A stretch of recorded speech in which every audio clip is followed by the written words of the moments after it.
Hi students, நம்ம இந்த வீடியோல இன்ட்ரெஸ்டிங்கான கோடிங்ஸ் பத்தி பார்க்க போறோம்.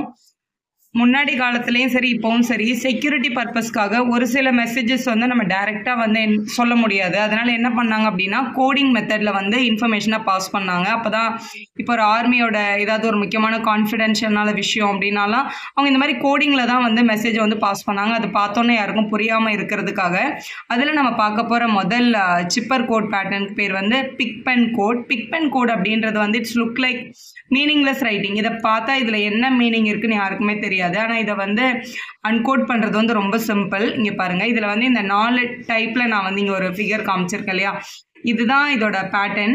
அதாவது ABCDEFGHI அப்படின்னு எழுதிக்கணும். அதே பாக்ஸ் ஆனா டாட் யூஸ் பண்ணிருக்கணும். டாட் யூஸ் பண்ணிட்டு ஐக்கு அப்புறம் JKLMNOPQR அப்படின்னு எழுதியிருக்காங்க. அப்புறம் கிராஸ் போட்டுட்டு STUB அதே கிராஸ் ஆனா வித் டாட்டோட ரிமைனிங் ஆல்பபெட்ஸே எழுதியிருக்காங்க. ஸோ இதை வச்சு இதை எப்படி மேம் ஆன்சர் பண்றது அப்படின்னா, இப்போ இந்த கோட்ல இருக்கிற அந்த பாக்ஸோட ஷேப் பாருங்க. இப்போ இந்த ஏ அப்படின்னா அந்த ஏயோட பாக்ஸ் வந்து இப்படி இருக்கு. அப்போ இந்த மாதிரி எங்க பாக்ஸ் வந்தாலும் அதுல நம்ம ஏ யூஸ் பண்ணணும். பியோட பாக்ஸ் வந்து இப்படி இருக்கு இல்லையா, பியை சுத்தி இருக்க பாக்ஸோட ஷேப் இப்படி இருக்கு. அப்போ இந்த மாதிரி பாக்ஸ் வந்தாலே நம்ம பி யூஸ் பண்ணணும். இப்படி வந்தது அப்படின்னா எல் ஷேப்ல வந்தா நம்ம அந்த யூஸ் பண்ண வேண்டியது வந்து சி அப்படின்னு அர்த்தம். அதுதான் இந்த கோடோட பேட்டர்ன். இதுல இருக்க எல்லா ஆல்பபெட்டும் அந்த மாதிரி தான். இப்போ இப்படி வந்ததுன்னா இந்த இடத்துல டி இருக்கு, அப்ப டி யூஸ் பண்ண போறோம். இந்த மாதிரி இப்படி ஈனா இந்த மாதிரி கம்ப்ளீட் பாக்ஸா இருந்தா அது வந்து ஈயோடது. இப்படி ஓப்பன்ல இருந்ததுன்னா அது எஃப்ஓட வேல்யூ. இங்க கீழே ஓப்பன்ல இருந்ததுன்னா ஜியோடது. இந்த மாதிரி 3 சைட் க்ளோஸ்டுல இருந்ததுன்னா அது வந்து ஹெச்சோடது. இந்த மாதிரி இருந்ததுன்னா அது வந்து ஐயோடது. அதுதான் இதோட பேட்டர்ன். இதே மாதிரி டாட் வச்சிருந்தா இந்த ஆல்பபெட் எடுக்கணும். அதே மாதிரி இவங்களோட பேட்டர்ன் பாருங்க. இந்த மாதிரி வி வந்ததுன்னா அது வந்து எஸ்ஓடது. இந்த பக்கம் ஃபேஸ் பண்ணியிருந்தா டி, இந்த பக்கம் ஃபேஸ் பண்ணியிருந்தா யூ, அதே மாதிரி கீழே ஃபேஸ் பண்ணியிருந்தா அதுக்கு வந்து நம்ம வின்னு எடுத்துக்கணும். அதுதான் இந்த கோடோட பேட்டர்ன்.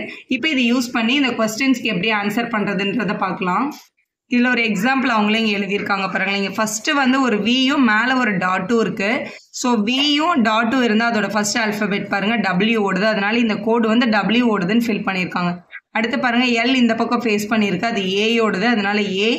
நெக்ஸ்ட் பாருங்க வி வந்து டாட் இல்லாம உங்களோட லெஃப்ட் சைட்ல ஃபேஸ் பண்ண மாதிரி இருக்கிறது டி ஆல்பபெட் ஓடுது, அதனால டி போட்டிருக்காங்க. அடுத்து வந்து ஒரு கம்ப்ளீட் பாக்ஸ் இருக்கு. கம்ப்ளீட் பாக்ஸ் வந்து ஈயோடது, அதனால இ. இங்க டாட் வச்சு ஒரு எல் ஷேப் இந்த பேட்டர்ன்ல ஃபார்ம் ஆயிருக்கு, அது உங்களோட ஆரோட, அதனால வாட்டர். அதே மாதிரி தான் இதுக்கும் எழுதியிருக்காங்க. அது மாதிரி பாட்டில் அப்படின்னு கிடைக்குது. வாட்டர் பாட்டில் தான் பிக் பென் கோட்ல இப்படி வந்திருக்கு.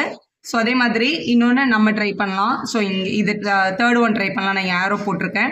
ஃபர்ஸ்ட் ஒன் வந்து ஒரு கம்ப்ளீட் பாக்ஸ் இருக்கு. கம்ப்ளீட் பாக்ஸ் டாட் இல்லாமல் இருக்கிறது இங்கே இ தான். அப்போ ஃபர்ஸ்ட் லெட்டர் கண்டிப்பாக ஈன்னு எழுதிக்கோங்க. அடுத்து பாருங்க வி வந்து உங்களோட லெஃப்ட் சைடு ஓப்பன்ல இருக்கு, ஆனால் டாட் இருக்கு. ஸோ லெஃப்ட் சைடு ஓப்பன்ல இருக்கிற வி இங்க இருக்கு. டாட் இருந்துச்சுன்னா அது வந்து கண்டிப்பா எக்ஸ் தான், அதனால நம்ம எக்ஸ் போடணும்.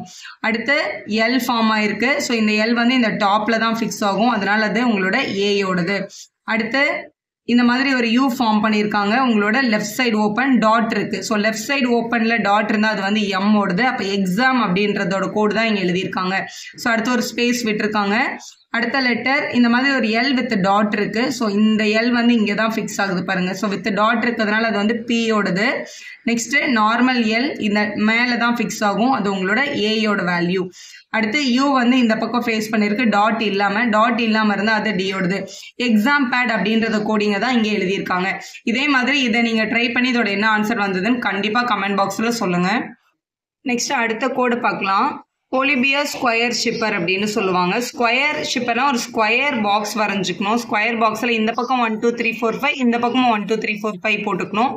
மேல இருந்து ஆல்பபெட் எழுத ஸ்டார்ட் பண்ணும். ABCD. இப்போ 5 5 25 பாக்ஸ் தான் இருக்கு. ஐயும் ஜேவும் மட்டும் ஒரே பாக்ஸ்ல வரும்ன்றதை ஞாபகம் வச்சுக்கோங்க. ஸோ இந்த மாதிரி எல்லா ஆல்பபெட்டையும் நம்மளால ஈஸியா ஃபில் பண்ண முடியும். அப்படியே கண்டினியூஸா எழுதிட வேண்டியதான். எழுதியாச்சா? இப்போ இதோட கோடிங் எப்படி கொடுப்பாங்கன்னா இந்த மாதிரி நம்பர்ஸா கொடுப்பாங்க. 4,2 அப்படின்னு கொடுப்பாங்க. நம்ம யூஸ்வலா இது வந்து கோஆர்டினேட் ஜாமெண்ட்ரியில முதல் நம்பர் எக்ஸ் ஆக்சிஸ் ஓடுது, செகண்ட் நம்பர் ஒய் ஆக்சிஸ் ஓடுதுன்னு பார்ப்போம். அதே மாதிரி தான் கீழே இருக்கிறது எக்ஸ் ஆக்சிஸ், இந்த மேல இருக்கிறது ஒய் ஆக்சிஸ். 4,2 அப்படின்னா இந்த 4ம் இந்த 2ம் மீட் பண்ற பிளேஸ்ல என்ன ஆல்பபெட் வருது? டி. அதனால இங்க டி போட்டிருக்காங்க. 3,4 அதே மாதிரி இந்த 3ம் இந்த 4ம் மீட் பண்ற இடத்துல ஹெச் இருக்கு, அந்த மாதிரி எடுத்து எழுதிக்கணும். இப்போ நம்ம இதை ட்ரை பண்ணி பார்க்கலாம். 3,3 அப்படின்னா இங்கே இருக்கிற 3யும் இங்கே இருக்க 3யும் மீட் பண்ணுற பிளேஸ் பாருங்கள் n இருக்குது. அப்போ கண்டிப்பாக இந்த லெட்டர் வந்து என்னோடது. 1,5 இங்கே 1 இங்கே 5 ஏன்ற ஆல்ஃபபெட் கிடைக்குது. அப்போ இங்கே ஏன்னு எழுதணும். 2,3 இங்கே இருக்கிற 2 இங்கே இருக்கிற 3 மீட் பண்ணுற இடத்துல m கிடைக்குது. அப்போ கண்டிப்பாக இங்கே m எழுதணும். அடுத்து 5,5 இந்த 5யும் இந்த 5யும் மீட் பண்ணுற இடத்துல e இருக்குது. அப்போது த நேம் அப்படின்னு வருது. 4,3 அப்படின்றது 4ல் 3 பார்த்தீங்கன்னா ஓ. ஸோ அடுத்து ஓ இருந்திருக்கும். 1,4 அப்படின்னா எஃப் இருந்திருக்கும்.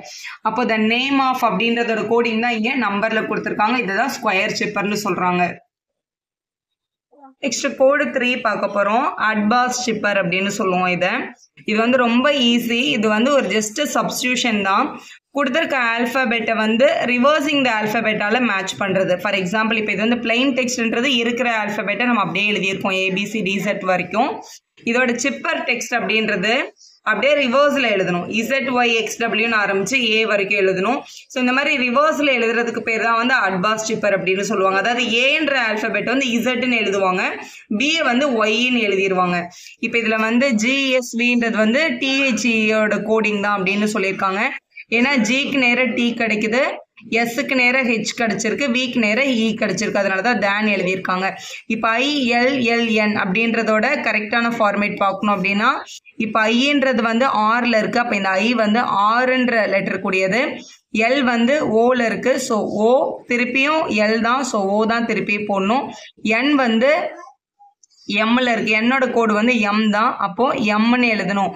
அப்போ இந்த ரூம் அப்படின்றத இங்கே எழுதியிருக்காங்க. இதே மாதிரி எல்லா ஆல்ஃபபெட்டையும் நம்மளால கண்டிப்பாக மாற்றி எழுதிக்க முடியும். அடுத்து நம்ம பார்க்க போகிறது வந்து கோட் 4. இதை வந்து ரிஃப்ளெக்ஷன் டேபிள் அப்படின்னு கூட நம்ம சொல்லிக்கலாம். ரிஃப்ளெக்ஷன் டேபிள் அப்படின்னும் போது இப்போ நம்மக்கிட்ட வந்து இங்கிலீஷில் 26 ஆல்ஃபபெட்ஸ் இருக்குது.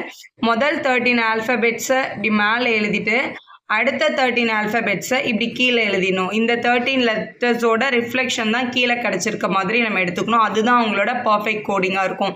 இப்போ வந்து ஏன்ற ஆல்ஃபபெட் வந்து என் கூட மேட்ச் ஆகும். ஏலேருந்து எம் வரைக்கும் எழுதிடணும். கீழே அப்படியே என்லேருந்து கண்டினியூஸாக இசட் வரைக்கும் எழுதிட்டு இந்த மாதிரி லைன் போட்டிருக்காங்க. ரெண்டு பக்கமும் ஆரோ போட்டிருக்காங்க. அதாவது ஏ வந்தால் என்னன்னு ரீப்ளேஸ் பண்ணணும், என் வந்தால் ஏன்னு ரீப்ளேஸ் பண்ணணும். இந்த ஆல்ஃபபெட் வந்தால் மேலே இருக்க ஆல்ஃபபெட், மேலே இருக்க ஆல்ஃபபெட் வந்தால் கீழே இருக்க ஆல்ஃபபெட். அதுதான் ரிஃப்ளெக்ஷன் டேபிள். இப்போ JVAQBJ அப்படின்றது என்ன அப்படின்னு கேட்டிருக்காங்க.